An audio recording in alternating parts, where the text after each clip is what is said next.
Sorry, I'm a couple minutes late. I just got a call. I'm the community manager for the Appleton co-working space. So I was setting up a tour for tomorrow morning. Nice, nice. Good for you.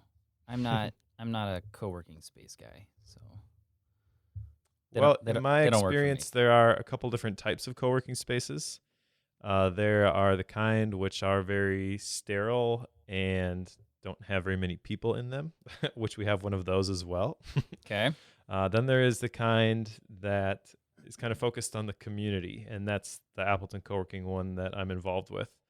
And I really just love community. I love getting smart, talented people together in the same space and seeing what we can come up with. So um, I want to help build that in this area. So I am officially now community manager. Like I needed one more thing to do, but Right. Right. but it's fun. Because you're bored and you're looking for things to do all the time. I'm aware of that. Right. All right. So I have something that you need to start talking about this. Um, I saw a tweet that you put out, and it involved one of these internet connected light bulbs. Yes. Why? Why? Well, um, so one of my follow-up items is a stop doing list. And I did that. And as I was doing that, just basically applied that principle to a whole bunch of things. And I guess the term for it might be curating or editing your life. And I was thinking about all the different places I have to go to do different things. Like right now, I'm recording this podcast in my offsite office, which I pay monthly for. And it's great. You know, I have a place where I can just show up. My setup is ready to go. I don't have to worry about being interrupted, but it has a very real cost in terms of money and time because it's about 10 minutes from my house and it's kind of the opposite direction from everything else that I might be doing in the day. So I think that I'm going to, well, not I think, we have started finishing off an office in the basement of our house for me. Oh, nice. The thing is that it is in the corner of the basement. Our house is like a walkout ranch. So mine is in the corner of the basement where there are no windows. And Okay. so as we're planning out this office, one of the things that I've always wanted was to have these hue lights because I've seen tans and I see how they can kind of create like a feel for your room. And I think that's going to be really important, especially when I have no sunshine. So the office is in progress, but I bought a Hue starter kit, which is the bridge and then the three bulbs, and just put them in other lamps in our house just to play with them in the meantime. And they may be permanently in our bedroom because Rachel absolutely loves them. Yeah, it's pretty cool. Like, I don't know, she typically will go to bed before I do. And so this way, you know, we can just turn on one of those lights really, really low. It's almost like a night light, and I don't have to stumble over stuff when I come into the bedroom. Yeah, it's great. And the different colors, like it seems very simple. It seems not that big a deal, which is why I put it off for a very long time. I'm like, well, that looks cool, but really it's not worth it. I mean, the bulbs are $50 a piece. Here's the thing though. The bulbs themselves, they say, will last 50,000 hours. So if I'm doing my math correctly, you know, roughly 20 hours in a day, roughly 300 days in a year. Okay. That means that you could have these bulbs on all the time pretty much for about 20 years and they're not going to burn out, which that in and of itself makes them much more cost effective, but then also the ability to play with the different colors and really just like set the mood for whatever you're doing. Like if I'm reading at night, I don't want blue light, which is going to keep me up. I can make it more orangish. You know, some people don't like the Flux app for your Mac or the night shift on iOS Oh, right. devices. But see, I love that stuff. Yeah, I'm a firm believer in that stuff, and I've talked about that on the productivity show where like I've been diagnosed with epilepsy. So one of the things that can trigger a seizure is not enough sleep. I'm also on medication, which makes me more drowsy. So sleep is very important to me. I've been using Flux for years. I'm all in on this idea, of no blue light at night. And so, yeah, it's great. I can have my side of the of the bed. I've got my hue light. It's not super bright. It's got this orangish tint, and I can read for 20-30 minutes. And by that point, like, I am very tired. I am ready to go to bed. Uh, and yeah, it's an investment in the way I rationalize it, I guess, if you want to use that. But the way that I view it is that it's not just an investment in, like, oh, I've got this cool new gadget for my house, but it really does make all my morning and evening routines more efficient. And since I've got a lot of things going on and sleep's really important to me, like, I think it's a worthwhile investment just from that standpoint. Plus, it's a lot of fun. And see, and that point I get. The fun part I totally understand. But the whole the whole catalyst here was light in the office space, correct? And Yep. this is in a walkout ranch, or in our neck of the woods, it would be a rambler. I'm still getting used to that term, but uh, this is where I think you and I would differ a little bit on this, because my instinct would have been to put in a window instead of buying a light bulb, which is way more expensive, of course. But Right. Well, we looked at that option. Yeah, it was several $1,000s more expensive. But also, we want to make this office, like, it's kind of a elongated room, and the idea is that, like, if someone were to buy the house in the future, this is not going to be the person's ideal office. It's my ideal office because it's in the corner away from everything else, and it'll be quiet. yep, Um, but the average person is not going to want to use that room as an office, but it would make an awesome theater room. And so, if you're going to do a theater room, you have to block out all the light anyways. And so, we just think that this might be a really cool way to implement this stuff, which has been on my to try list for a long time, but never could justify it. So, this was kind of the thing that pushed me over the edge. see, okay, you may have to work on me on these things, because I I understand what you're saying. I get the benefits, but at the same time, I'm sitting here thinking, internet connected light bulb. Do I really need it to be that complex to turn on a light? Like, that's what I start thinking about. Like, I just don't understand, I guess, the whole rationale behind the details. I Mm-hmm. get the big picture stuff, but to me, I'm thinking, okay, that means if the internet goes down, I can't do all that stuff, and now I'm frustrated because the light bulb can't be tweaked. Like, Well, simple things like that now start to creep in. yeah, not necessarily. I mean, the way that it works is, like, we've got them in these lamps, which are triggered by you can turn the lamp on and off. And when you turn the lamp on and off, what it does is it basically resets what color you had it on, and it functions just like a normal light bulb. So if you had these switch operated, you could turn them off, turn them back on, and they're going to look just like normal lights. So you don't have to worry about them not working in that sense. Yeah, I get that part. I mean, I'm sure there are fail safes to all kind. I mean, they have to function as regular light bulbs. That's the premise of it. But it's the concept that if I get used to being able to control, like, the brightness and the coloring of that light bulb, and then I mean, internet's not perfect. The signals are never going to be 100%. And I have a couple days when I don't have internet, which is actually really rare. I get that. But I could easily see myself getting quite frustrated if it doesn't work the way I'm used to. I'm very much a creature of habit here, Mike. So if it doesn't work the way I expect it to, I tend to get a little bit anxious. Well, yeah, I can see that. I haven't encountered that yet, although I haven't had them very long. One of the things that I did, I guess last summer, was, yeah, I think it was Prime Day. They had a big sale on the Eero routers.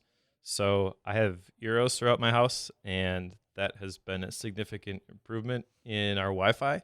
Yep. So I don't know. I mean, I'm not really concerned about the losing the connection for the Internet of Things, but I guess, time will tell.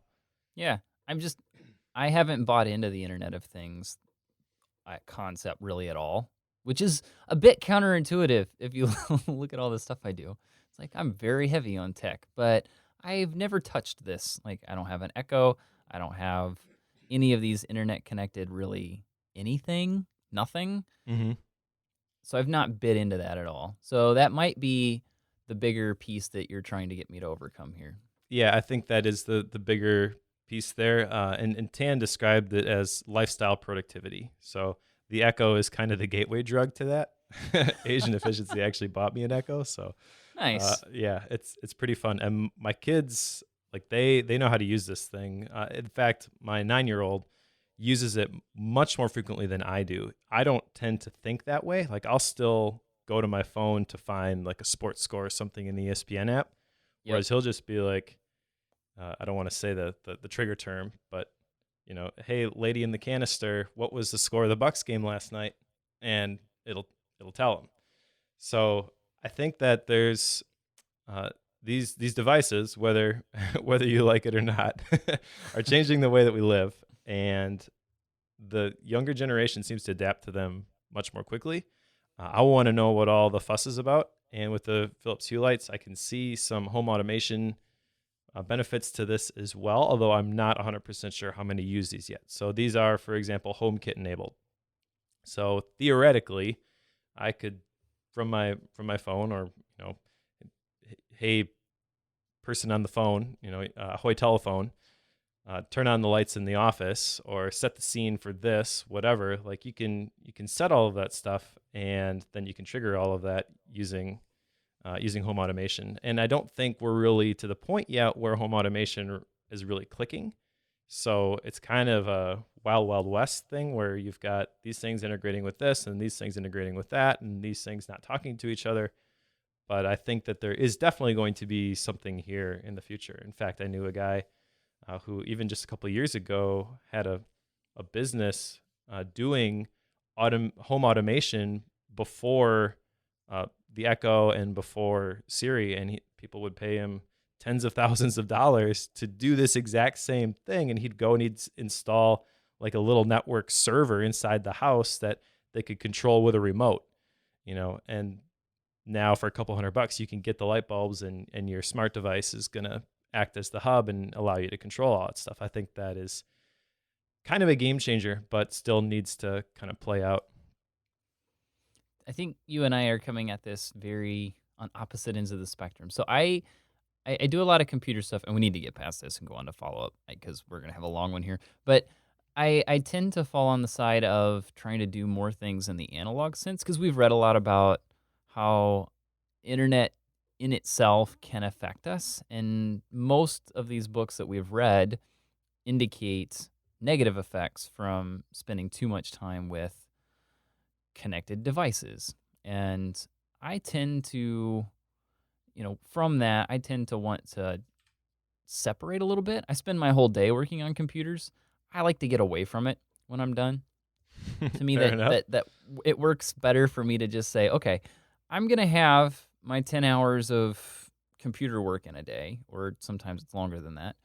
And once I'm done with that, I would really rather just go play games with the girls and read a book, or do something in the kitchen, or do something in the wood shop with saws, things that can cut my hand off instead of adjust lights. Like that's Okay, that's where I well, tend to put my money and time. all right, so let me jump in right here because the Hue lights Okay. also have a disco mode.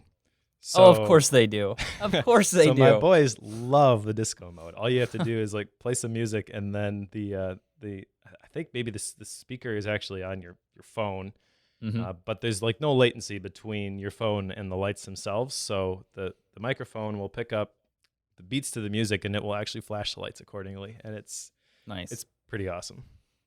All right. So follow up, because I don't know where to go from that. So I've got a bunch here. We got a ton here. So we may Well, have we to. could talk about my follow up item to disconnect, since this kind of Okay, seems to be there you contrary. go. Now that you're connecting your house, how does this work? Well, let me say, like, I am. Uh, y- the light bulbs are not going to tell me when an email comes in.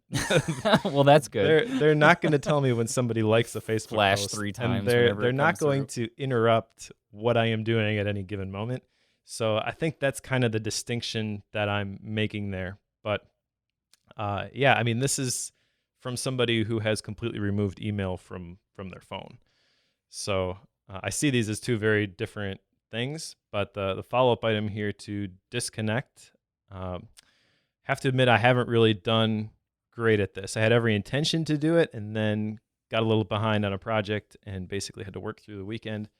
So I need to still create the time to do this. I've got the plan to do it. It's just that, uh, well, I mean, with agent efficiency, we just are in the middle of developing a new product. And so there were some things that just needed to get done. And I had taken a couple of days off earlier in the week and we got a little bit behind and it was, up to me. I just needed to get it done. So I got it done. But the weekend is really the time when I want to make sure to disconnect. And this kind of runs into evaluate my tools. Do I run them or do they run me? Because one of the quote unquote tools that I use is Tweetbot. So I really like Twitter. I'm not on Facebook. I don't really do a whole lot with social media, but I do like Twitter. I also have realized, this is my confession, that apparently I am a Twitter completionist. I have a hard time not looking at Twitter.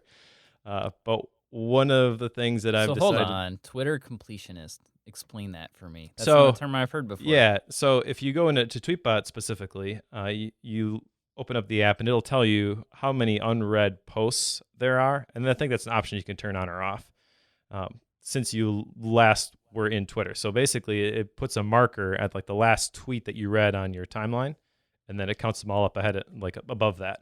And so if I were to disconnect for a Saturday, for example, not check Twitter, and then I open it in the evening and I see like 350 messages, like that's a little bit anxiety producing in me. And I'm like, why? That's dumb.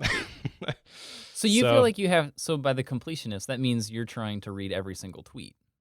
yeah, Is that it? because I have curated very close, or like I've been very very careful about what I have, what I follow. So everybody that I follow is not like they are people that I want to hear what they have to say. I'm not getting 10 people saying different versions of the same thing. I'm not getting the people who are being extremely political.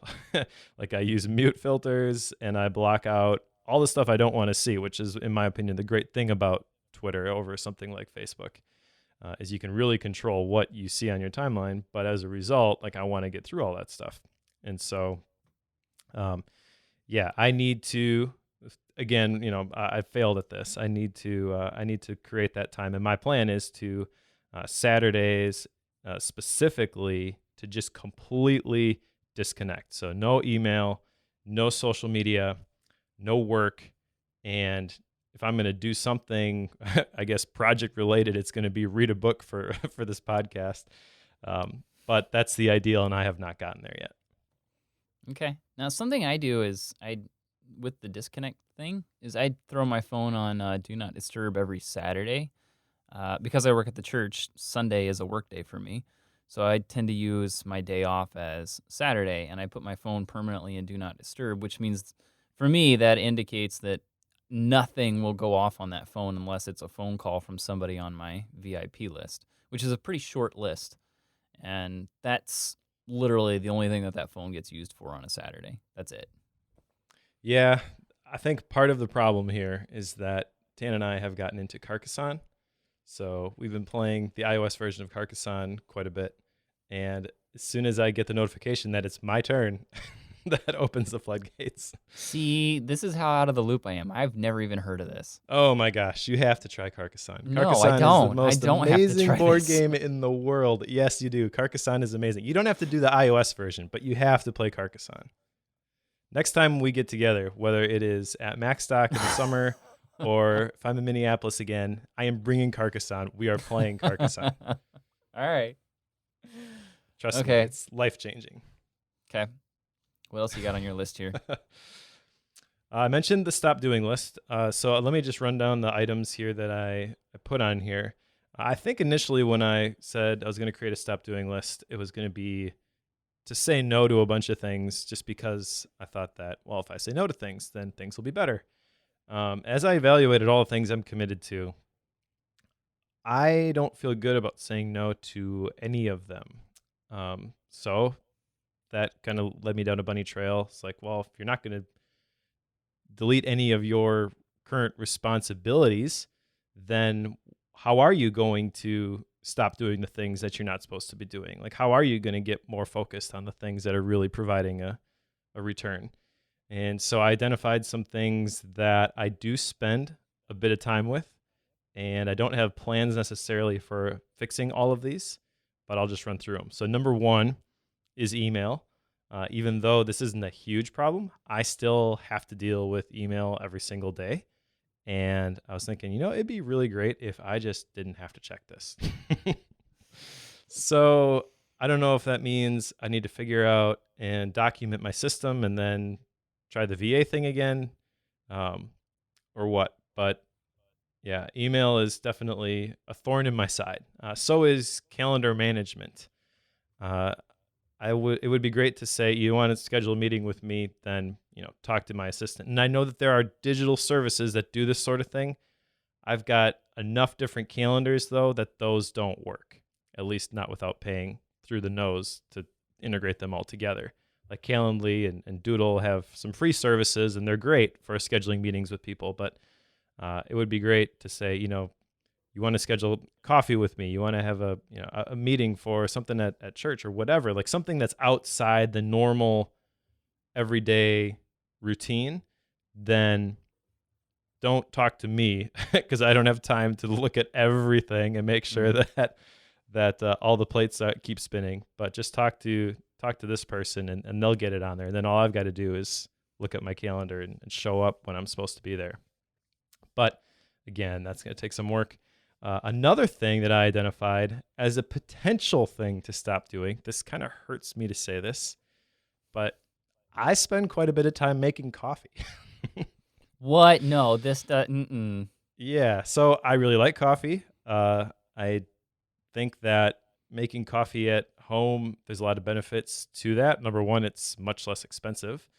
Number two, it really, like, there is something about the process that I really enjoy. So I'm using that currently in my morning ritual as like a reward. So when I get done with these things, then I can make myself a cup of coffee. But it takes 15 to 20 minutes to make a fancy cup of coffee. And if I do that even once a day, that's going to add up. But realistically, I'll have a cup in the morning and then maybe a cup in the early afternoon. So is there a more efficient way to make coffee that still tastes good? Yes, I've been looking it's called into the French press. No French press.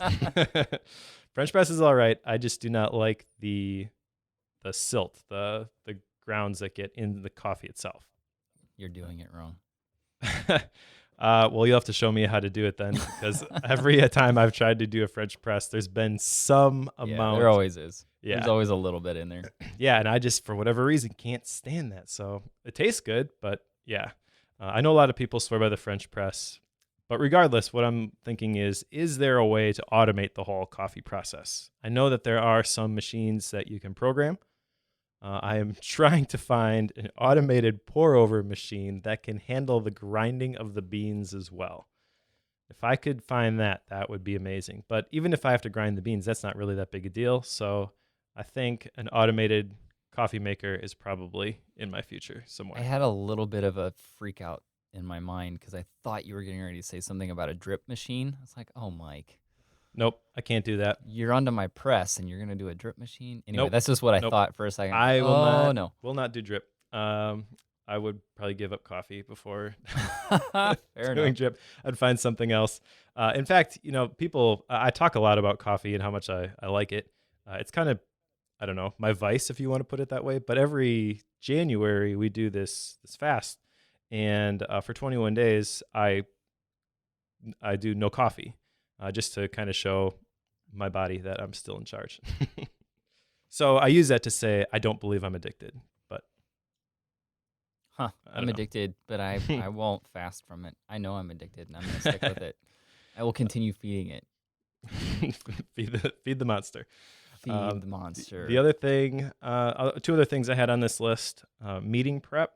So there are several meetings that I have to do throughout the week in a lot of areas of responsibility that I tend to be the person who gathers the data so that the meeting is effective, and we arrive at action items that we can do something with at the end. So that means that it falls to me to gather that data, and that takes a bit of time. And it's not really anything all that complicated. Someone else could definitely do that. So I think as I'm going through this list, I really do need a VA at some point.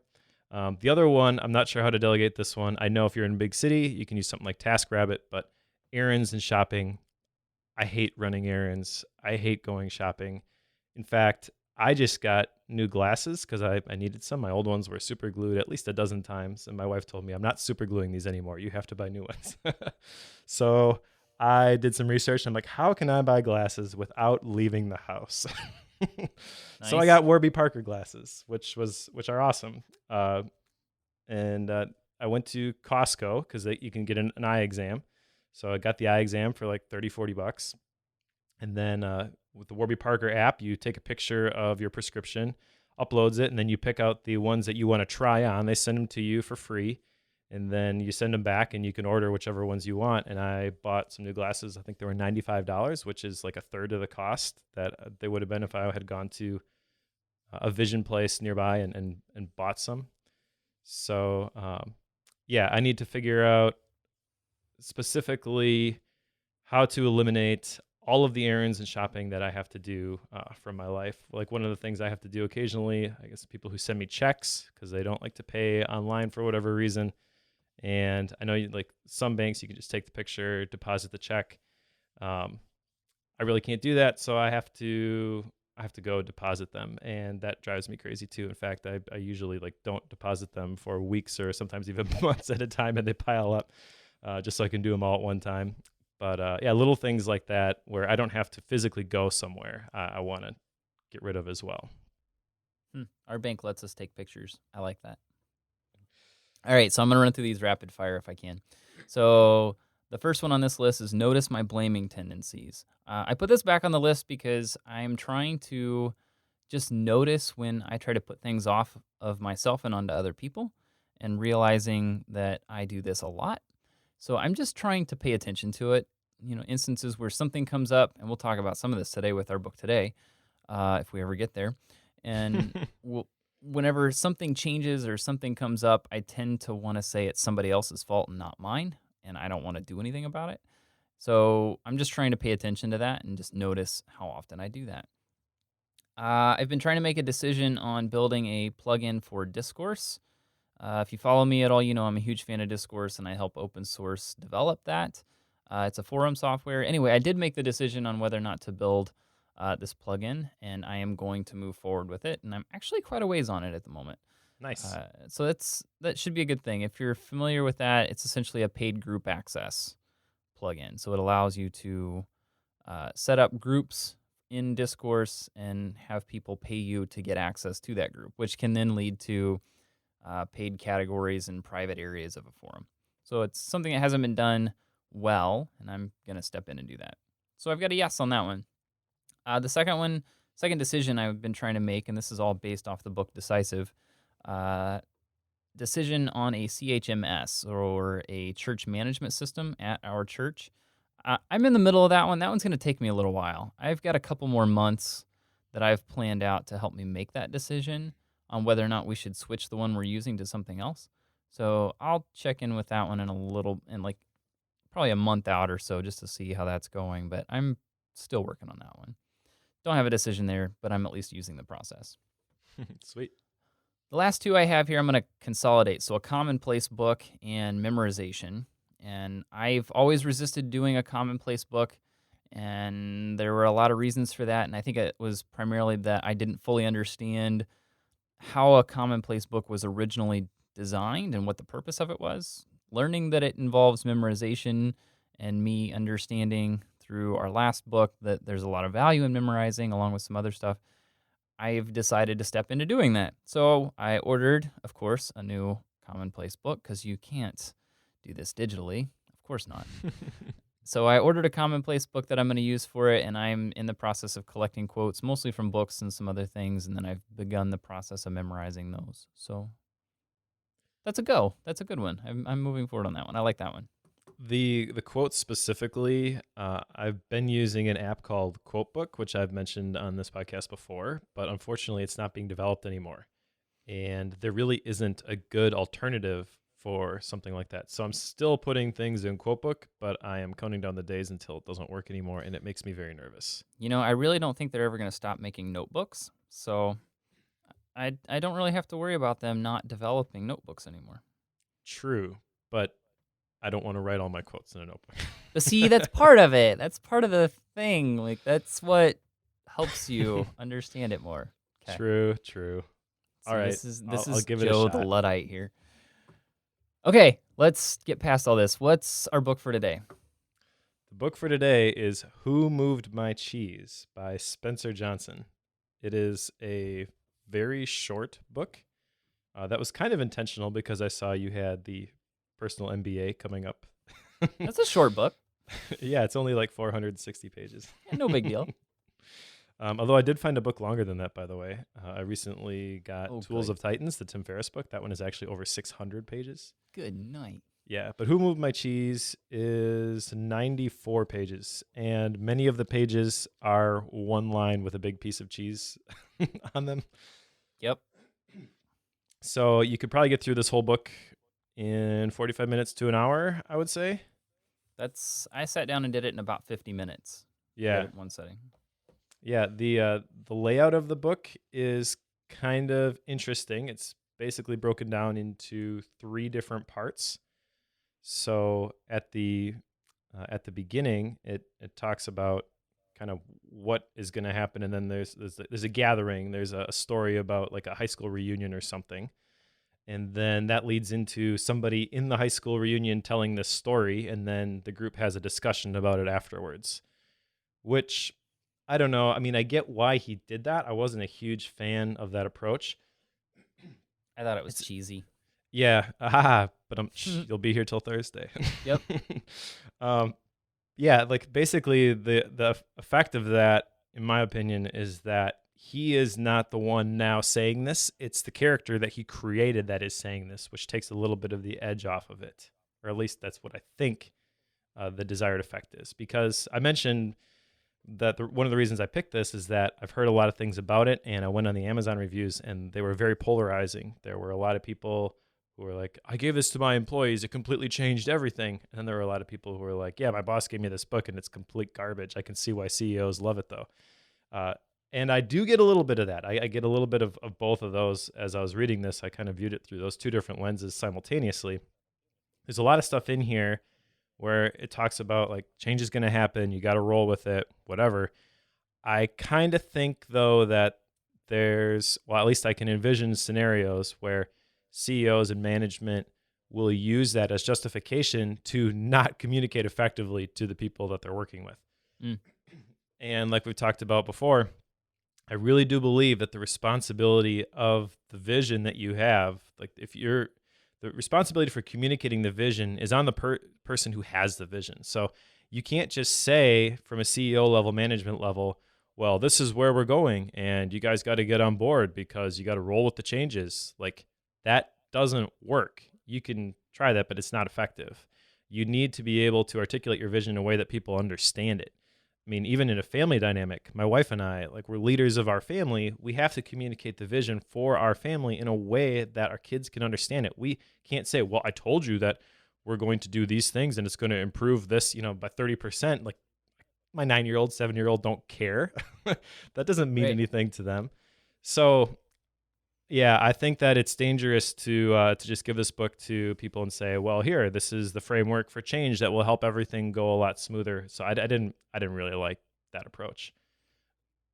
I found that the whole class reunion piece at the beginning and the end was, I don't know how to say that. It was just weird to me. Yeah, I've never seen a class reunion that looks anything like that.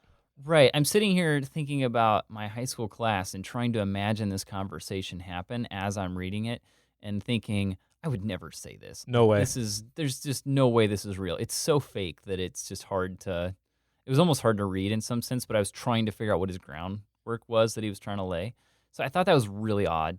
That's the part of the book that I was like, well, I feel like this could be this could be removed and it would be Hmm. fine if you laid it out saying, here's the story and this is what some people think about it and this is the groundwork of what and why the story exists, which they kind of did in the introduction.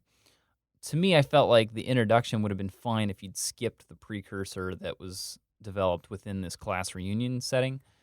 I, Hmm. I really could have just left that, including the discussion afterwards. I mean, I understood what they were trying to get at with it, but it was just weird. Really Yep. weird. Yeah, and by creating that picture of like this is a high school reunion and you haven't seen these people in 20 years and all of a sudden they're having this deep discussion, like that makes it seem not real because I know people who I see every single week who there's no way I'm having this conversation with Right, them. right, absolutely. Like there's so many walls that need to come down. People, especially in like that setting, like you haven't seen each other for 20 years. You want to put your best foot forward. It's like social media times 1,000, where like you want to project the best image of yourself. You want everybody to think that you are super successful. I mean, I can, I personally probably wouldn't take that approach because I just don't care. But I can totally see that that would be the natural thing to do in that setting. You see people even saying, "Oh, how's it going? What are you up to?" Like you want to make it seem like you did something with your life. Right, right. And in that situation, people have their guard up. Like there's no way that you're gonna have this honest conversation about this guy who took over the family business and it's failing. like, and I would say if you're that person and these people who you haven't seen in 20 years are giving you counsel, you're an idiot if you listen to them. Yes, Because they know yes. nothing about your situation. They know nothing about who you are at that particular moment. I mean, I think back to my own high school experience and I have changed a lot. I am nowhere near the person that I was in high school. And I can see some of the people that I was really good friends with, we've went in total different directions, not where like I've taken a turn for the better, they've taken a turn for the worse, but just like our lifestyles are completely different. One of my best friends in high school is now a rancher in Colorado. I am not a rancher. I am a techie. I'm a geek. And so if we got together over coffee, like I don't know nothing about rope and steer. Like there's not, we're not going to have this deep, heartfelt conversation, which is kind of what he painted in this book. And I just, yeah, totally think it's completely unrealistic. The premise of the story, so what this actual story is that's in the middle, so where the meat of it is, the good part, I would say, he's essentially looking at four characters, and this might ruin the book. I might end up just giving you the whole book here, but I would still recommend reading it. Just preface that. So sorry, maybe this is a spoiler alert, but most of our stuff is probably spoilers You anyway. should probably cut out this piece and put it at the very front and say, if you just want to know what's in the book, go read it because it's quicker than listening to the podcast. Yeah, that might be true. That there might be some truth to that. So just pause right now, go grab the book, read it.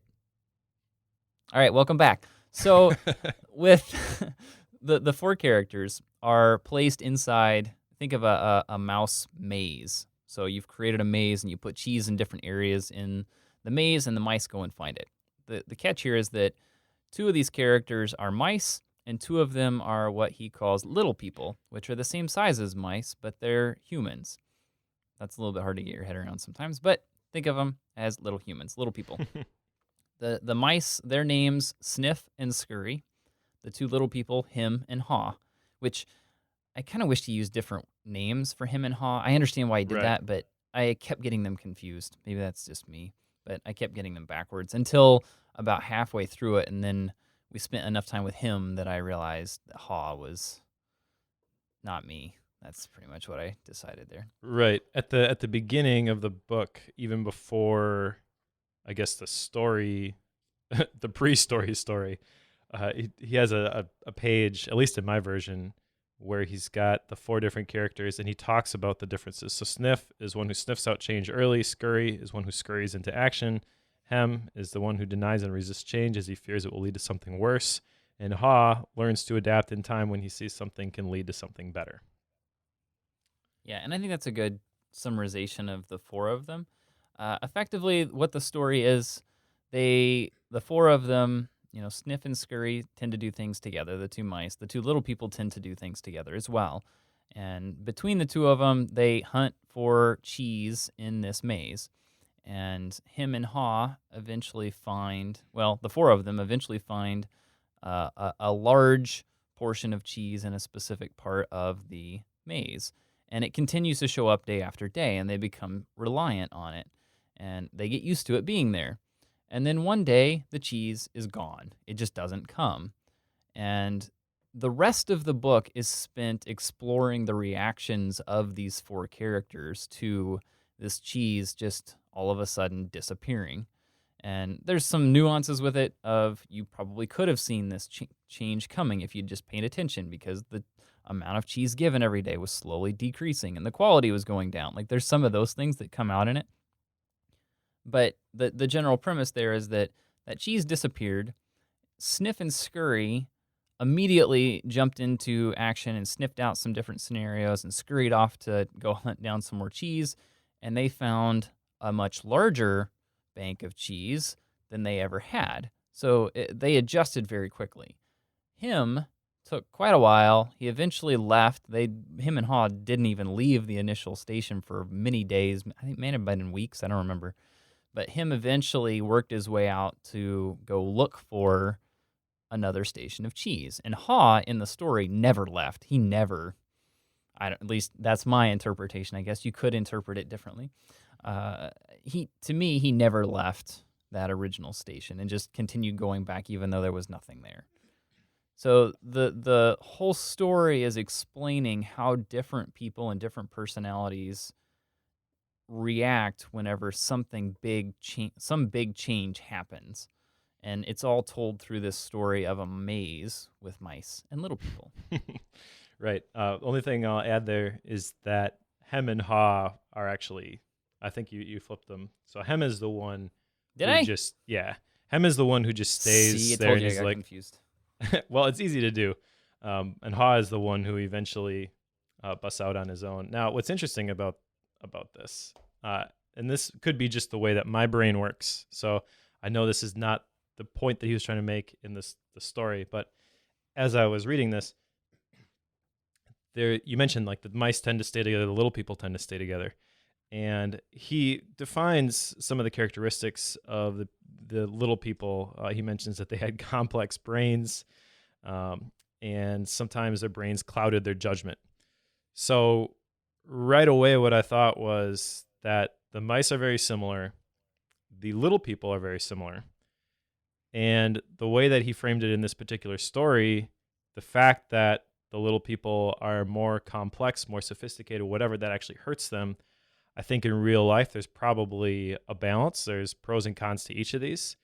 And I was thinking that it would have been a totally different story, especially in a bigger context of not just finding the next cheese pile. But what if Sniff had become friends with Hem and Scurry become friends with Ha? You know, the people that you surround yourself with are really important, and having different perspectives is really important. My wife and I talked about this last night, actually. Like I've mentioned, we've taken the Colby test, the StrengthsFinders test. Like every assessment we take, we find out we are very, very different. And we can either use that to, we can not recognize that, and we can just let that create friction because the way that I typically do things isn't the way that she would typically do things. Or we can leverage our differences and play off of each other's strengths, and we can move forward together and accomplish a lot more. But the natural tendency, maybe outside of marriage or choosing a life partner, is to just surround yourself with like-minded people. And there can be some benefit to that. You know, I live in Neenah, Wisconsin, and there's not a huge tech community here. You know, I mentioned a lot of people think I don't really have a job. You don't. But I have like 4 jobs now. Not really. I do keep busy, but there's a lot of people that I've connected with online that are of similar mindset. And really, I think that there's a lesson to be learned here in picking and choosing the best of what people from different backgrounds and different perspectives can add to your life. If you just surround yourself with like-minded people, it's easy to fall into groupthink, I guess maybe is the term, where you don't even consider other options. But if you have a healthy balance between all of these things, the outcome, at least in my experience, is always better off. I think there's a lot of value to knowing which of these four characters that you are. And some of the examples that came out, I think, in the discussion part at the end when they come back to the reunion piece, the one part of that that stood out to me that I didn't think was odd or strange was when the main, I think his name was Michael, who was the one that actually told the story. He explained how in their organization they had some big change. I don't remember what it was, but they basically identified employees as each individual character. So who are the Sniffs, who are the Scurries, who are the Hims, who are the Haws, and how do they get each of them to play a part in enacting the change? I thought that was interesting to just, if something big comes up, if a change happens, understanding who you are and who the people around you are and how they all react to it. There's a lot of value to that because then you can understand who to interact with in a certain way. I So, I completely agree, but that part did kind of bother me too because it again framed it in the way that like I totally get why the people who didn't like this book on Amazon don't like it because it's framing it as in a way. It's almost like the guy, if you remember the story from the question behind the question, where I forget the author, but he was doing the session with the CEO of the company, and the CEO is doing this presentation. He gets up there and he's like, "Personal responsibility begins with you," and the the author is John right, Miller. right, John Miller's like, "Well, actually, no, it starts with you," meaning the CEO of the company. I right. kind of view this as like, well, we're just going to identify you guys, and if you're not on board, like, tough, hit the bricks. And Yeah, I think that that's a wrong approach.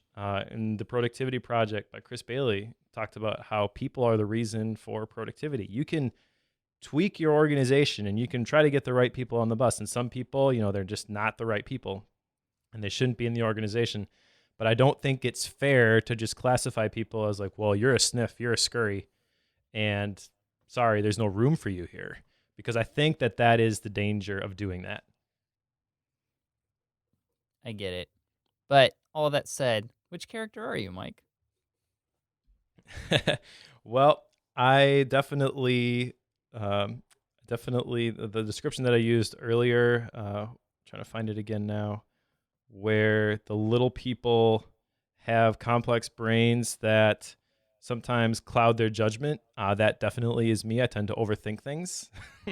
So I think that I am probably a combination of hem and haw, where initially I am resistant to change. If something happens, something changes, I typically don't like it. I like my routine. I like the familiar. But once I have time to process it, once I have time to get some facts, which in this case, maybe would be Ha realizing that, there's no cheese here. Maybe we should move on. Like I can totally see myself doing that sort of thing. I wouldn't be the one who's just like, oh, let's go find something better. But yeah, I think that I'm probably a mixture of those two. See, I would say that if you feel like you're a mixture of those two, you're probably Haw, in that he was kind of stuck in that at first, and it took him a long time, and then he eventually did True, come but out Ha's of the it. good one, so I don't want to just say, well, I'm the good one. Well, I don't know. I would say Sniff and Scurry. I don't know. That said, I think I'm Scurry. I really do. Because if something big happens, my gut reaction is, what do I do instead? Like, take for example, me leaving the last company I worked for. It was pretty quick. It happened suddenly, and whenever I left, I was then left with the question, what happens next? And I kid you not, it was the next day that I started building out my online business and starting to work on that in a heavy way. So it took like no time at all. I don't think I probably lost a couple hours of a workday, and that was it. That's how fast I tend to move on things. Like, okay, well, this job's not going to work, so let's create another one. And I will continue doing this until I've fully made up my mind on what the next path is.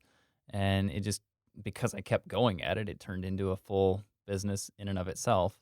So and if you ask my wife, whenever change happens, I'm very quick. Like, I will make a decision on what comes next almost instantaneously. Like, I just immediately jump to the next thing. It kinda drives her crazy. She Becky is not one that, uh, just jumps in head first for change. It takes her a while. I don't think she's him by any means, but I would say she's probably a Haw, maybe not as severe as the character in the book. Like, it doesn't take her that long, but it does take her a while, which is fine. It just means that the two of us need to learn how to work with each other in our marriage through that. But my Right. wife will tell you if change happens, I get excited and I start I get to work right away. My So problem with it, you've got your running shoes tied around your neck, in other I words. don't know that I take them off. So it's to the point that if an idea comes up and I think it's interesting, a lot of times I will just go try it. I'll go try it for a couple weeks and see how I like it before I decide yes or no on it. Like, that's just how I do things. I move fast. See, I don't think that there's really anything wrong with that particular approach, though. In this book, I kind of wish that they focus so much on hem and haw after the cheese ran out at Cheese Station C, was it? Yeah, I Yeah, think Cheese so. Station C. And you don't really know what happened with Sniff and Scurry other than at the end when Haw finally gets there. He realizes that they've been happy and they've been at this new Cheese Station N for quite a while. Yep. So, yeah, I think we're getting kind of an incomplete view here. And I know it's a simple little story, but that was something that I had questions about. Was like, well, which one do I really want to be like? I wish I could understand from another perspective, almost like a cut scene. If this were a movie, seeing what Stiff and Scurry were doing at the same time that Haw is trying to convince him that this is a bad idea to stay here. Yeah, I understand that, but at the same time, I don't know that I don't know that Spencer was trying to lay out who you should be as much as just explaining four different personalities whenever change happens. Now, I think there is a little bit of a hint of don't get stuck and pay attention. You know, saying you've got a quote written down here: "Smell the cheese often to see if it's getting old." I think Yep. there's some value there because you don't want to just have it disappear one day when you could have seen it coming. If you could see something coming, there's no point in ignoring it and just wishing it wasn't the way it is. You can see things coming if you pay attention. In most cases, I can tell you when a client is likely not going to sign something, even though I'm sitting across the table from them and they're giving me every indication that they are excited and they want to move forward on a website right away. But I can usually tell you, even though they're telling me that I'm probably not going to ever get a signature and they're probably never going to actually move forward with this. Like, there's just an inkling that I can get with that. I don't know if that's just the sniff part of this book coming out in me. I don't know what that is, but I think there's a little bit of value in just, pay attention to your surroundings and see what's going on because I don't think any of us want to be him. I don't think any of us want to be the one who's, the proverbial stick in the mud. Like, you don't want to be that person who's just dragging things down. In some cases, I think, and this is probably rare, I think there are some cases where change is a very bad thing, but those scenarios are pretty slim, in my opinion. So I think there is some value in understanding how each of these four could play out in your life, but I don't think any one of them is necessarily the best, if that's fair. Yep. Just my opinion, Yeah, of I course. I agree with that. I mean, really, what he's doing is he's showing, like you said, different ways to approach change, and really the big takeaway that I got from this book is that you can view change as either losing something or gaining something. And that perspective will either inspire you to keep looking for something new, something better, whether you decide to stay at home base while you do that or not. Um, or you can just cling to the thing that you used to know. And I think that there's probably a lot of people who are wired that way. And that's the thing I didn't really like about this book was that it kind of painted those types of people in a negative light.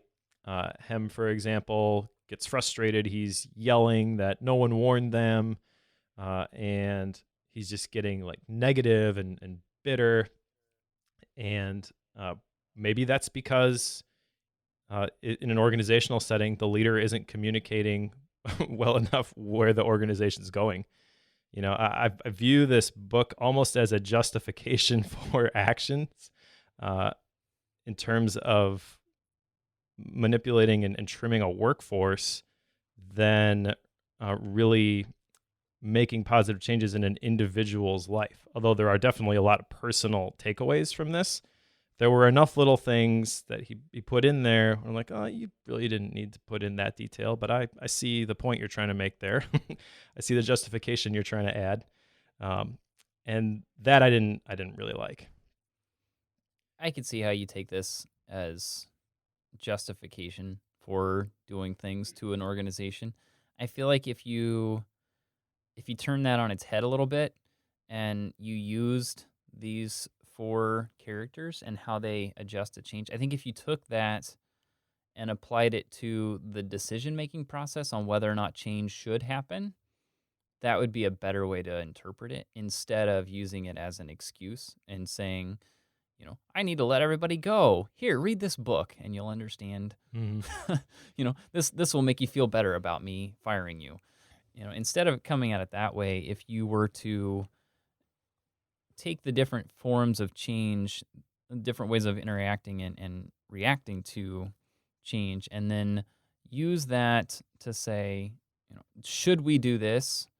Should we explore some other options? Maybe we could add a division. Maybe we cut 3 and move those to this. Like you could start to explore some of those options and then help people see how any of those may be a good thing and help people to see how some of those are, like how you could react to those.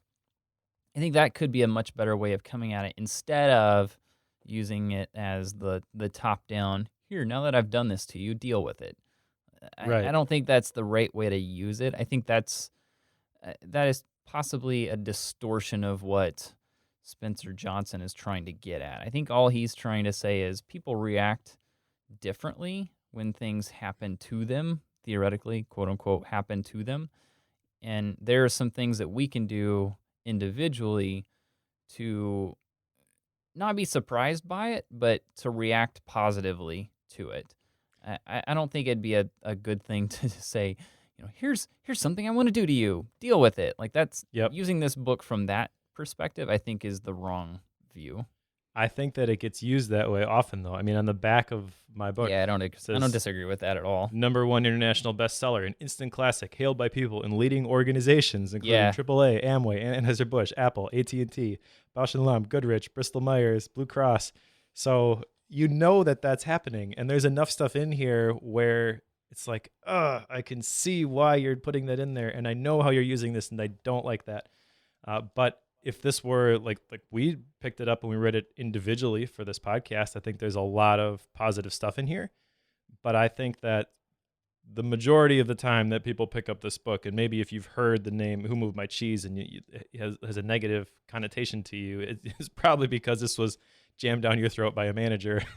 Yeah. So that was a little bit hard for me to get over. Yeah, I get that. I think that's the wrong purpose. I don't think that's the way it was intended. At least that's me. That's how I took it. If I had been given this book by a corporation that I worked for, my gut reaction to that would probably be, "What are you getting ready to do? Like what are you plotting up there Yep. in your headquarters And over there?" it just seems like the easy button, as opposed to, I don't want to have this difficult conversation. I don't want to be responsible for communicating this vision. So here, somebody wrote a really good book. Just read this. Yeah, That it's a doesn't cop work. out. Yeah, exactly. Perfect term. It's a cop out.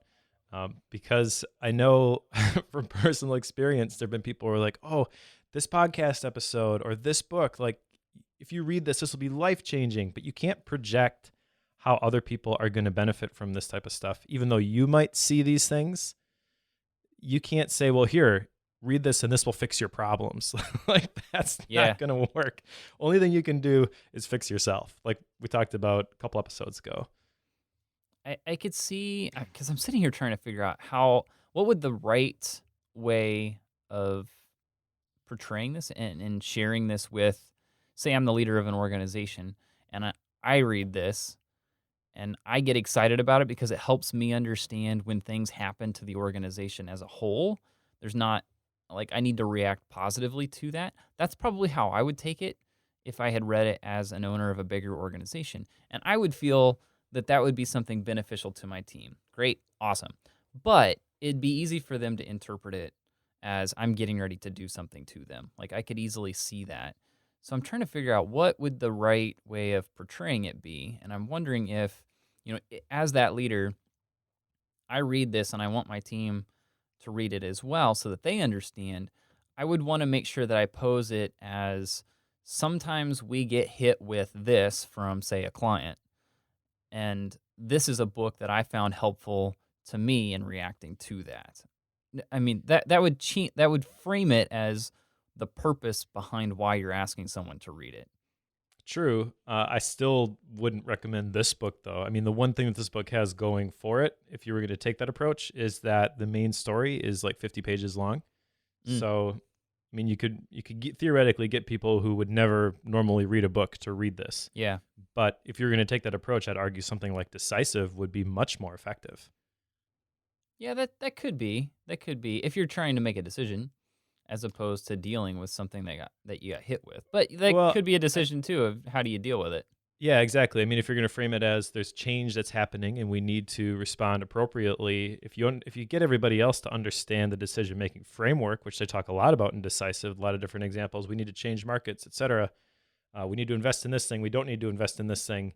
I think if everybody understood that, you'd be a lot better off than if they've read Who Moved My Cheese. But I understand also that that's a much bigger time investment also. Right. I mean, that book is quite a bit longer, but I would argue if you were just looking to complete a book and see changes, you would probably get more by saying, this book changed me. I'd like you guys to read it, and then we'll talk about the takeaways, as opposed to, here, I'm your manager, read Who Moved My Cheese. Yeah. Because the walls are instantly going to be up. But anyways, I'll get off my soapbox on that now. Well, and, Again, and maybe before you do that, I mean, if you're the leader of an organization and you feel like it'd be helpful to your group, I'm not entirely sure. I think you're right. This may not be the right thing to recommend, but big but here. If I were talking to somebody personally, like they're not someone who works for me, I'm not leading them, it's not part of an organization, I would very easily recommend this, I think, because if it's just me to someone else, like take a good friend of mine at church, I know he is going through a bit of a difficult time. Some things have happened to him. It's out of his control. I could easily see recommending this to him because it would help him understand, something happened. Here are some different ways to react to that change. I could easily see recommending it to him, but I'm not over him in any capacity whatsoever. I think there's a right. big difference between those two scenarios. Yeah, and that it could be, I've not been in a position where I've had 100 or 1,000 people where I'm like, I want to improve my workforce. I'm going to have them read this book. But I can totally see it being applied that way. Now, what would be interesting would be to see if anybody has taken that approach, what the results actually were. I think I have a little bit of an idea looking at the Amazon reviews, Right. but they also have a Who Moved My Cheese for Kids. So in that context, it might be really beneficial to have my kids read that and see how they respond to it. Yeah. Because, I mean, they're smart. They're going to know whether this is something that I'm trying to use to manipulate them or Right. whether they're actually getting something out of it. My concern is that they would view it as the former, but maybe it's not. Maybe I'm making too big a deal out of this. I really don't know. I don't have any hard data to support this. Yeah, I'm still trying to But figure out where you could or couldn't recommend it. But it's probably a fluid. You probably have to just pay attention to each scenario to make that decision. yeah, there is some great stuff in here, though. I mean, I really like the whole metaphor. Like, cheese is the metaphor for what we want in life, regardless of what you define that as. And the maze is where we spend our time looking for what we think will make us happy. Uh, yeah, I think if you were to analyze all the decisions that a person makes, no matter who that person is, every decision they make, it's because ultimately they think that that is going to make them happier. In fact, how did they put that? I think it was ERG in terms of like the hierarchy of needs, where you make decisions first of all based on existence. You want to stay alive, and then once you have that stuff taken care of, then you go up a level to relationships. So you want to make sure that your relationships are solid. You've got friends, you've got a significant other. And then finally, the last one is growth, personal growth, really. And that's from the next book that we'll get into, uh, Personal MBA. So sorry to, to tease that one. But I think that you could apply happiness to those three different levels. Like same metaphor. Like you're chasing that cheese, you're chasing the things that are going to help you progress on that. I guess another way to view it would be like Maslow's hierarchy of needs. But yeah, there's some definite nuggets in here, which I thought were great. The one thing I wrote down is if we just work harder, we'll find more cheese. That has been me to a T in the past. Like, well, I just got to figure out a way to make this work. Sometimes it's just not going to work. Sometimes the cheese really is gone and it's time to move on and find something else. Yep. And so, yeah, there's a lot of little things like that that really made me think. Another thing they said was they'll never put yesterday's cheese back. It's time to find new cheese. A couple other quotes here. I mean, a lot of these, like they're just supporting. There's really only one idea in this book, Right. and that is that change is inevitable, and you have to embrace it. The quicker you let go of old cheese, the quicker you're going to find your new cheese. Smelling the cheese often to see if it's getting old. I mean, a lot of these things that some of these we talked about already, they all line up. And really the idea is don't get comfortable. Don't get fat and sassy where you are. Always be looking for the next thing. And I think that I kind of have that approach anyways, but it's a good reminder to constantly be content but not satisfied. Like be okay with where you are right now, but always be looking to improve. Always be looking for the next big thing. And don't be clinging so hard to the thing that is familiar that you completely miss those opportunities. There is at least the book that I received, because I ordered it through Amazon, there was a little card that came in it. And did you get this? It's kind of like a little bookmark. That's what I it's did similar not, but to. I picked up my copy at Half Price Books. Got it. Well, I ordered mine new. I'm not really sure why I do that. I like making sure they're direct because then I get little stuff like this. Anyway, it came with a bookmark, and it's kind of handy, but it says, "Who moved my cheese?" at the top, the handwriting on the wall, because throughout the story, Haw was always writing things on the wall, kind of leaving a trail for him in case he decided to come look for new cheese. But it laid out the 7 different areas that he wrote on the wall throughout the book. And it's a lot of these quotes that you just ran through. They keep moving the cheese. Get ready for the cheese to move. Smell the cheese often. Like, it's got a bunch of these on here. But it just details out all these little pieces. And the last one on this list is be ready to change quickly and enjoy it again and again. They keep moving the cheese. Savor the adventure and enjoy the taste of new cheese. Well, I get that. And it'd be very easy to read this. And by the time you're done, get the feeling that you're supposed to be super excited, pay attention to when change is going to come, move to it quickly, and then just off to the races and be super excited. And I think that if you took that just carte blanche and just took it the way it is, then it'd be very easy to think that if you ever stop moving, it's a bad thing. I don't want to go that far. I don't think that's necessarily true. There are a Right. lot of times where I think you're you should be perfectly content sitting where you are, and that you need to be okay with that. My wife and I tend to refer to it as sitting in the pain. I may not like where I'm at right now, but I need to sit in it for a while so that I can comprehend it well enough before I move on. And I'll move on at some point, but I need to fully understand where I'm at right now before I can do that. I agree with you, at least from a personal perspective, because I happen to be a high fact finder and I need to know the facts before I'm going to make Yeah. a choice about where I'm going next. But I think there is some truth to the fact that you do want to keep moving, though. I think it was Winston Churchill who said, if you're going through hell, keep going. Like, you don't want to set up Yeah. shop there because this is the thing that's familiar to you. I mean, I don't know a lot about this subject, so I guess this is kind of dangerous. But from what I do know, abusive relationships, often the person who is being abused, I've been told, will stay in the relationship because it's familiar. They don't want to venture out and find something new because that something new could be better or it could be worse. But this is what they know right now. And they don't know where they are on that sliding scale of good versus bad. One of the questions that they ask in this book that really got me thinking was, what would you do if you weren't afraid? And I think that I've kind of overcome that a couple times in my own life, but it also makes me stop and think, are there any things that I have missed because I've been afraid to do them? And then in the future, obviously, I don't want to miss those opportunities. Like one in particular, uh, I'll just use as an example the process for writing my book. I knew nothing about writing. I knew nothing about the process.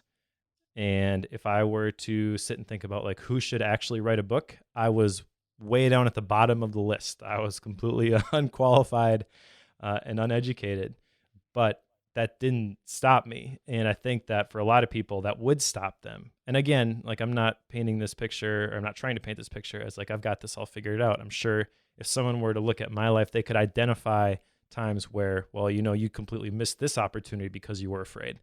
But I share that experience because maybe there are people listening to this that is the thing that is holding you back. Like you have that dream, that vision that you want to write the book, you want to create the course, you want to do that thing, but you don't know how to do it.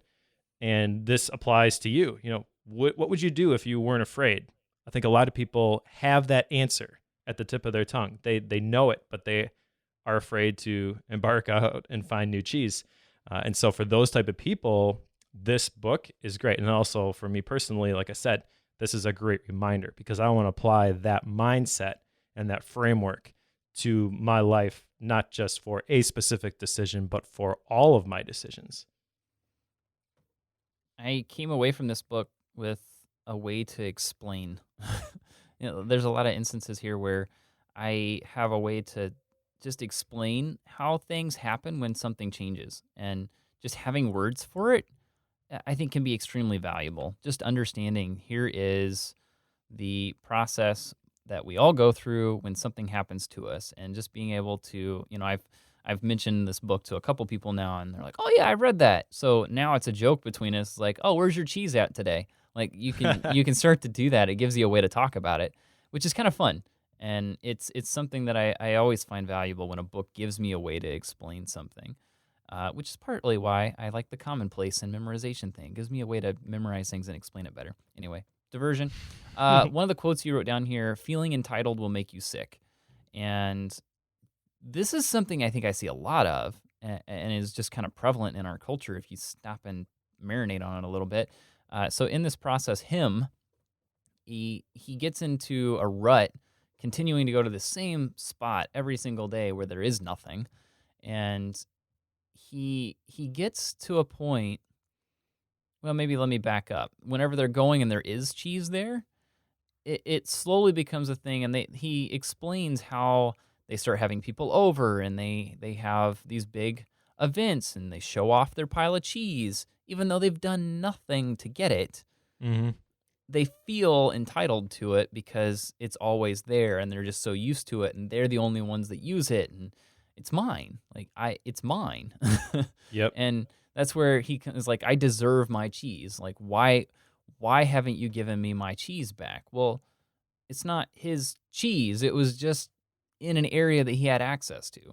And that entitlement, in this case, following the quote, feeling entitled will make you sick.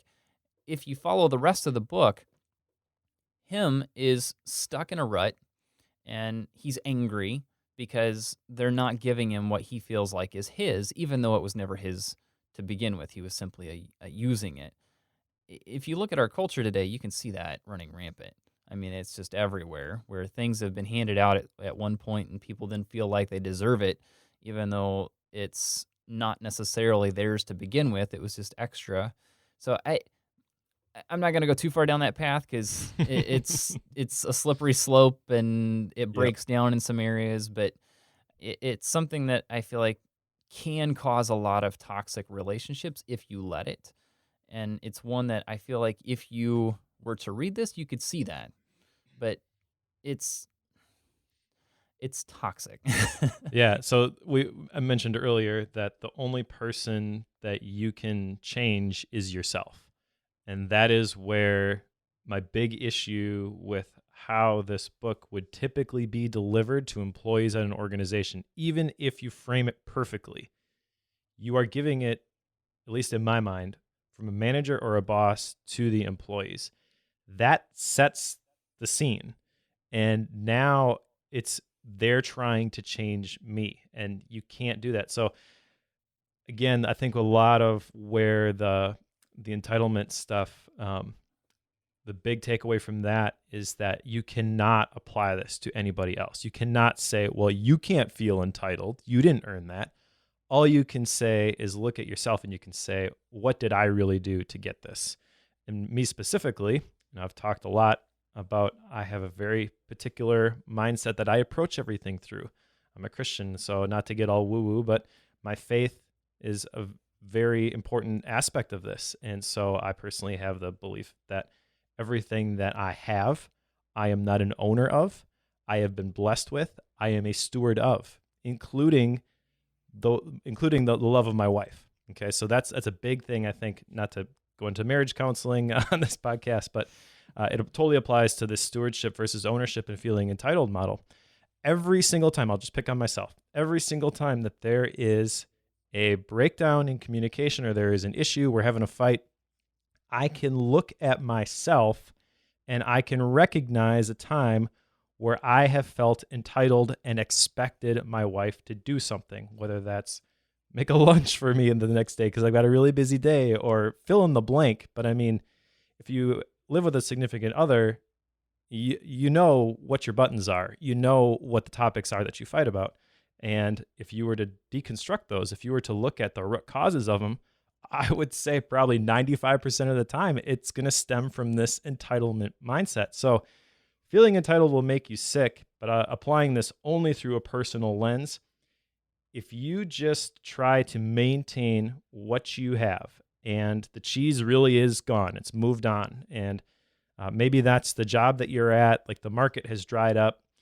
Maybe, we did the innovator's dilemma, and we talked about some of those companies that actually developed the breakthrough new technologies but didn't embrace them. And, Kodak for a long time didn't do anything with digital and filed bankruptcy. So maybe you're at Kodak and your job's being eliminated. Like, don't cling to the fact that all of this stuff about photography, these old technologies, old ways of doing things. Be willing to learn new things. Be willing to embrace the change. Be willing to change yourself. One of the things that they said in this book was that what you are afraid of is never as bad as what you imagine, on page 63. A lot of times we cling to those old things because we're afraid that we won't be able to do the new thing. We won't be able to adapt. And what this book is saying, and what I can verify from my own personal experience, is that a lot of times you can just figure this stuff out. Like, you may not know exactly how to publish a book, but if you just get up every day and you start writing, you'll figure it out. And then on page 72, he talks about how nothing gets better until you change. Again, this is one of those sayings that reminded me specifically of the John Miller story, where personal responsibility begins with you over there, not me. Yeah. But I mean, if the shoe fits, as my tennis coach would say, try it on and think about it. long story. But you can only apply this stuff to yourself. But when you do apply it to yourself, be honest with yourself. And if this stuff is hitting home with you, don't just get upset like Hem did and say, well, this isn't the way that things should be. Maybe you're right. Maybe this isn't the way that things should be. But what can you do to create the future that you want? What can you do in order to get to the next cheese station? Maybe you don't know exactly where that next cheese station is, but I think a lot of times you have an inkling that it's in this particular direction. And if you're like me anyways, you're just hesitant to make that jump. Maybe not for a scurry like you. You see the new thing and you're like, ooh, shiny new object. Let's go see what that is. That I don't know, but that's my thoughts on the feeling entitled will make you sick. Like, don't stick where you are just because you feel that your current position is unfair. If you feel that your current situation is unfair, then do something yourself to change it, because you have the power to change it. The main action item I took away from this book is to encourage my wife to read it. And I say that I don't mean that in a condescending way at all, because I had this conversation with her and I was explaining the story of being in a maze and how different characters reacted differently whenever cheese was moved. I was trying to explain that to her, and she made the comment that she felt like she was potentially the one who never changed, so she was classifying herself as a him. And, we have a new baby in the house, and that means a lot of things change. And it's very easy to become resistant to that and be a little bit angry and have some of that entitlement feeling. In a few odd cases, yeah, I even fall into that. And my wife felt like that was something that she wanted to read, but wouldn't really commit to it. So I am going to see if I can encourage her to go ahead and make that jump and go ahead and read it, simply because I know it's something that for her, it would help a lot. It would help her understand the process of whenever change happens that you can't control. Because I don't want to say that she struggles with that, but I know that she struggles to understand it well enough. So, hmm being a good husband, I want to help. So I'm a problem solver. I move quick. So I'm going to encourage her to read it and hopefully not be overbearing. That actually leads into the next thing on here, the job of a leader, because this was just one line in the book, but I thought this was the most important line in the book. I've mentioned a lot of different things in here that rubbed me the wrong way because it kind of framed it as like the responsibility is on the individual who has to deal with the change. But he says in the book that the job of a leader is to paint a picture of new cheese. That's so good. Like, as a leader, you can't just say, well, you got to change and trust me that there's new cheese out there somewhere. The job of the leader is to say, follow me. I know where the new cheese is. It's right around the corner. All we have to do is this, this, and this, and we'll be at our new cheese.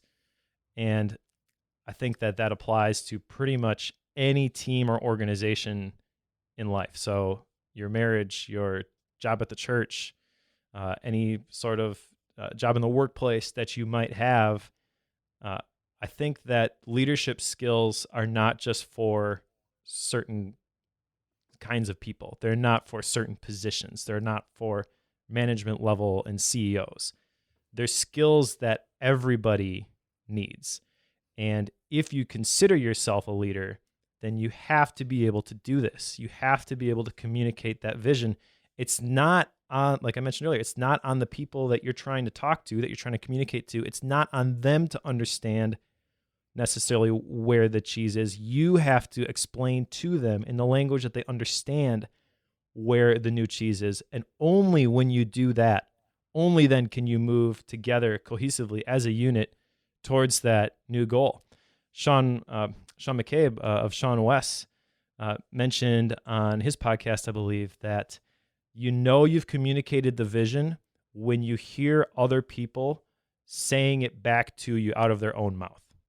So they are doing it not because they're just reciting what you've said, but they've internalized it and they can actually communicate. You can say, what was the vision again? And then they say it, and then it's exactly what you have pictured. That is the point when you have done your job as a leader. And I think that a lot of times we stop short because, well, I told you this. No, that's not good enough. Yeah.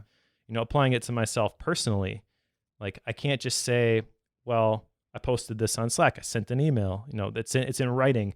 That's great that it's in writing, but the fact that it's in writing doesn't mean that communication actually took place. Yeah, it's just one half of the equation there. And, if you follow that train of thought, if the leader is painting a picture of what the new cheese is and where you're going to go, it makes it easier for people to get past an aversion of losing what they currently have.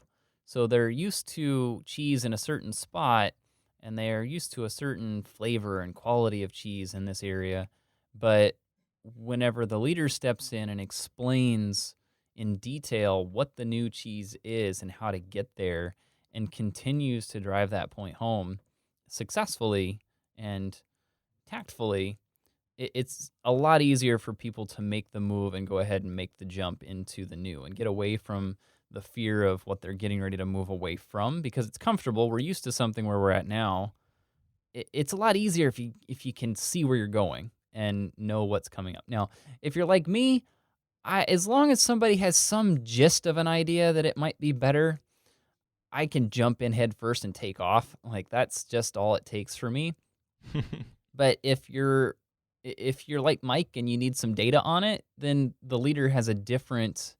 They need to work with you in a different way than what they would with me. If you want to get me on board with something, you have to paint a picture of a vision that I can relate to, and I'm kind of picky on how well that needs to be conveyed and the tact that needs to be driven with that. So I'm picky with it, and I have a lot of intuitiveness with that.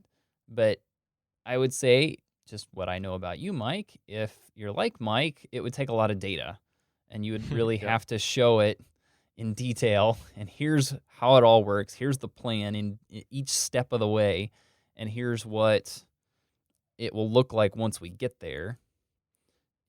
What I'm getting at is you have to paint those pictures potentially in different ways depending on who you're talking to help them overcome the movement of where they're currently at to get to the new.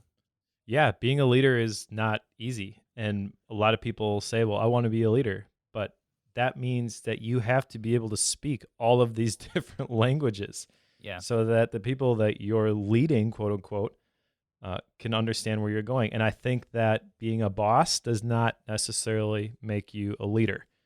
I think that there are a lot of bosses who will misuse this book. Um, and that's my concern. You know, why I spent so much time talking about it earlier is I can totally see a situation where I'm going to give all my employees this book. Some of them it's going to resonate with, and they're going to see some positive change. Some of them aren't going to get it, and I'm going to use that as justification that they're not the right people. When really it's just I have not communicated. I have failed as a leader because I have not communicated where the new cheese is, what the change is going to look like, how it's going to be better in a way that they get it. And I don't know where the line is between, like, I've tried all these different approaches. I can't spend all day, every day trying to get this person on board. But I also think that just handing somebody a book isn't enough. Yep. I think that's a cop out, like I said earlier. All right, action items. Yeah. So I had the one, I mentioned it earlier, encouraging Becky to read this because I think it would help her. That's really what I got from it because I feel comfortable with how I react to change, and I enjoy creating change, which is difficult for others sometimes. Sorry about that, team. Love you guys. So I can move quickly. If there's any other thing I would if there's any other thing I would take from this, it would be to sometimes slow down a little bit to help others come along with me. That would be the other thing. You're a high quick start, just like my wife. Yeah, I like to take off and hit the ground running. So my takeaway is this is a simple little thing, but it really jumped out at me. At one point, Ha is going through the maze, and he's decided to make the decision and leave cheese station C and search out for new cheese. And at one point, he just stops and laughs at himself. So my takeaway is be willing to laugh at yourself and what you're doing wrong. Because I tend to take myself very seriously when really, you know, you can sensationalize the decisions that you make. Like, this is a life-changing decision. In reality, it's not any one decision that really impacts you all that much. I mean, there are very important decisions that you have to make. Like, who you decide to marry is a very important decision that will impact the rest of your life. The job that you decide to take, you know, those things are very important. But the only wrong decision is to make no decision when the cheese dries up. So don't be afraid. I guess my takeaway, you know, don't be afraid to try something. And if it doesn't work, be like, well, that didn't work. As opposed to, no, I got to figure out a way to make this work because I'm so invested in this. I have this sunk cost. I've invested so much time and effort into this. I've got to make this business work. You know, being able to laugh at yourself, be like, well, that was a dumb idea. Why did I ever think that was going to work? As opposed to getting so entrenched into a way of thinking and so attached to an idea. This book, I think, was easy to read as long as you're in the middle part of it. We talked about this earlier. The beginning and end, I felt like could have been chopped off and it'd been okay. But at the same time, this is a very quick read because, you know, I opened this up before I sat down to read it, and I was going to get started on it one night, and I realized, 1, the font's really big. 2, margins are huge, top and bottom. 3, there are a lot of pages with a picture of a cheese block and one sentence on them, and it's only 90-some pages long. I'm like, okay, this is going to be fast.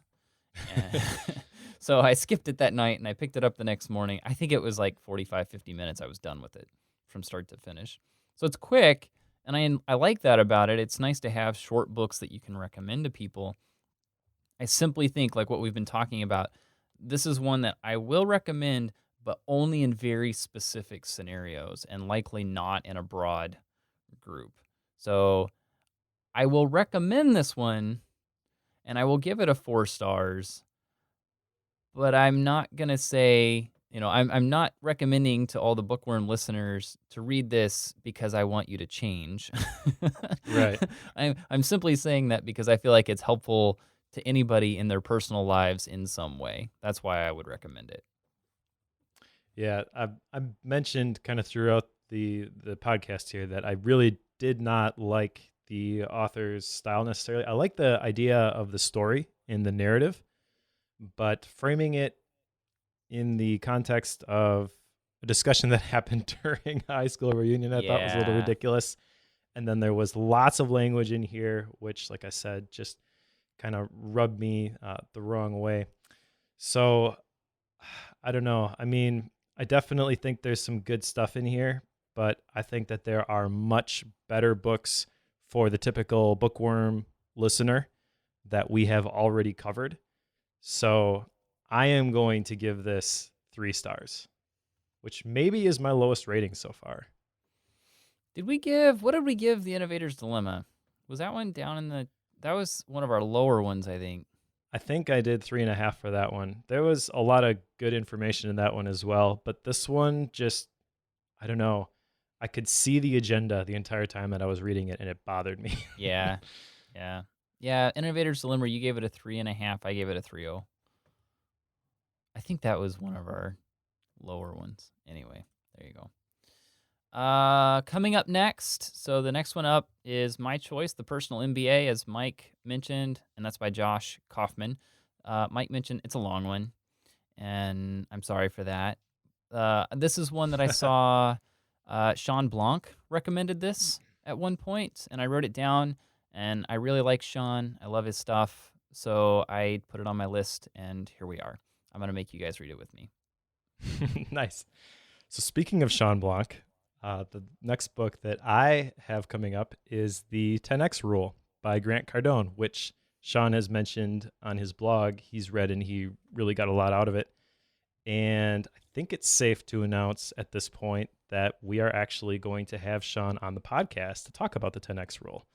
So we will have a guest for that episode. Yeah, that'll be fun. It's on the calendar at least, so hopefully that all pans out. If it doesn't, Right. Whoops. Sorry, guys. We'll try Yeah, again. Sean, if you're listening to this, now you're committed. So Yeah. I added something to our list of things that we normally go over because I realized, Mike, that you and I tend to read a book in between these books. So I called it Gap Books on our outline, if anybody's interested. And I know that The Personal MBA is a long one, so I'm sure you've jumped into this one. But I'm in the middle of a book that's in between these. We have zero intention to talk about this on the podcast, but I think it's interesting to at least know what we're reading. So I'm currently in the middle of reading Cooked by Michael Pollan. If you know my personal life at all, I come from a very strong agriculture background, and I have a thing for understanding the food industry from plant and animal to the dinner table. So this is one where Michael Pollan talks about the history of our cooking cultural transformation. I think it's interesting. So if you've got an open mind with food systems and kitchens, it's a fun one. Nice. I guess my Gap book would be Tools of Titans by Tim Ferriss. I mentioned I got that one the other day. And it's an interesting book in that it's broken down into very short chapters. Each chapter is just a couple pages long, and it's really him distilling all the major takeaways from all the interviews that he's done. So I both love and hate Tim Ferriss. He kind of rubs me the wrong way sometimes, but also I think that he talks about a lot of good stuff in terms of just productivity, and he's got that attitude where he's constantly looking to improve himself. And so if you listen to his podcast at all, he has some really, really successful, smart people on his podcast. This is basically a couple page summary of each of those major interviews broken down into different categories like finance, success, fitness. And yeah, so I think that it's going to be an easy one to fill in the gap, but it'll probably take me a very long time to get through it. Yeah. Fun. So, if you're interested in having us read a specific book, because obviously you can tell, we've got 2 more that we're getting ready to read for Bookworm, and then we're reading stuff outside of that. We go through a lot of books. But if you have one that you want to recommend that you want us to go through here on the podcast, you can do that over on our website. We mention it every time, bookworm.fm, and you can find a button in the sidebar there and just hit recommend and send us what that book is. And in the same place, you can also find a book list, bookworm.fm/list if you want to go straight there. And it will give you a list of all the books that we have finished with the links to those episodes. And there's also all the Amazon links out there as well. That's one way that you can support us is click on those links, and we'll get a kickback from that.